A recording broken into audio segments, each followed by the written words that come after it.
क्या है और आपको इसमें प्रॉब्लम क्या है? देखिए, इस बिल के इंट्रोडक्शन से पहले हमने रूल 72 के तहत स्पीकर को हमने एक नोटिस भिजाया था कि हम इस बिल के इंट्रोडक्शन के खिलाफ हैं, राइट। और हमारा मानना यह है कि ये जो बिल है आर्टिकल 14, 15 और 25 का उसके प्रिंसिपल्स का वायलेशन करता है। ये बिल बेसिक स्ट्रक्चर जो संविधान का उसका वायलेशन करता है और खासतौर से जुडिशियल इंडिपेंडेंस का और सेपरेशन ऑफ पावर्स का ये वायलेशन करता है। अब इसमें सबसे अहम बात यह है कि जो वक्फ बाय यूजर का सेक्शन 3RI है उसको ये कह रहे हैं कि वक्फ बाय यूजर को हम निकाल देंगे। कैसे निकालेंगे, क्यों निकालेंगे? आप इसे निकालेंगे ताकि आप जितने मस्जिदों पर RSS का दावा है वो छीनना चाह रहे हैं, आप जितने दरगाहों पर राइट विंग हिंदुत्व ऑर्गेनाइजेशन का दावा है, जैसा अपने मुंबई में हाजी मलंग की दरगाह है, छीनना चाह रहे। वक्फ बाय यूजर का आप निकाल कर बोल रहे हैं कि डॉक्यूमेंटेशन लेकर, भाई 400 साल का डॉक्यूमेंटेशन रेवेन्यू से नहीं निकलेगा तो क्या करेंगे? आप दे देंगे क्या? चेंज कर देंगे? ये एक सबसे बड़ा डेंजरस जो उसमें सेक्शन है। दूसरा, उसमें वक्फ अल औलाद का क्लॉज 4 का है।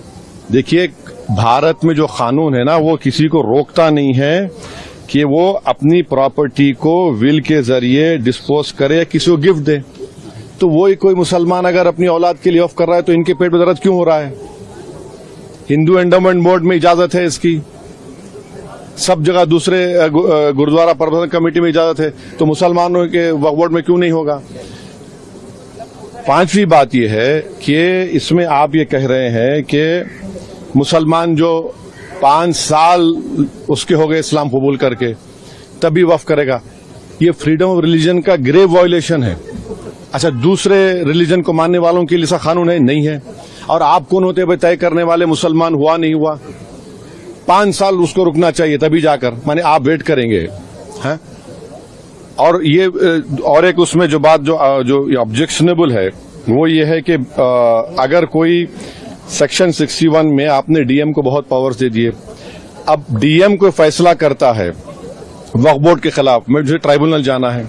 अब ट्राइब्यूनल पहले क्या था, एक जज था, डिस्ट्रिक्ट जज सीनियर CJ अपॉइंट, और 2 लोग थे। अब कह रहे हैं कि ट्राइब्यूनल में 2 लोग होंगे, रिटायर्ड डिस्ट्रिक्ट जज और एक ऑफिसर होगा, क्या होगा वो, ज्वाइंट सेक्रेटरी रैंक का। कोई ज्वाइंट सेक्रेटरी रैंक का ऑफिसर बैठकर रिटायर्ड कलेक्टर के खिलाफ ऑर्डर देगा?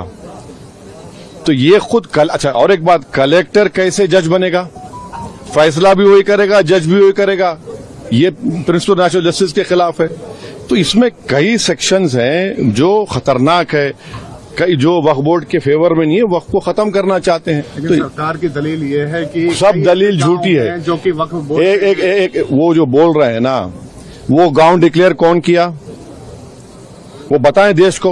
वो गांव डिक्लेयर अगर हुआ है तो वक्फ बोर्ड पे नहीं बोलने पे नहीं हुआ है, इसलिए हुआ है कि सर्वे कमिश्नर की रिपोर्ट आई, उसके बाद गजीट इशू हुआ, और गजीट के लिए 1 साल का टाइम मुसलमानों के लिए है, नॉन मुस्लिम के लिए कभी भी टाइम है। आप उसको ऑब्जेक्ट करिए ना।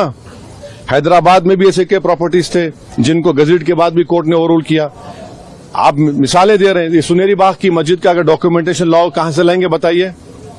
मेरे पास तो मंत्र शंतर नहीं है कि 200 साल पुराने के मरने वालों की रूहों को बुलाकर मंत्री जी के पास ले जाऊं कि देखो ये रूह है और ये कह रही कि वक्फ है। ये क्या बात कर रहे हैं? तो ये लेजिस्लेशन नहीं है वक्फ को बुलडोज करके खत्म करने का, मुसलमान ज्यादा तो खुद लूटने का है। जेपीसी को गया है, आप लोग विरोध कर रहे थे, आपको लगता है कि जेपीसी से ये अभी इतना जल्दी बोलना गलत होगा। जेपीसी का भी स्पीकर साहब उसको बनाएंगे, क्या होगा देखते हैं।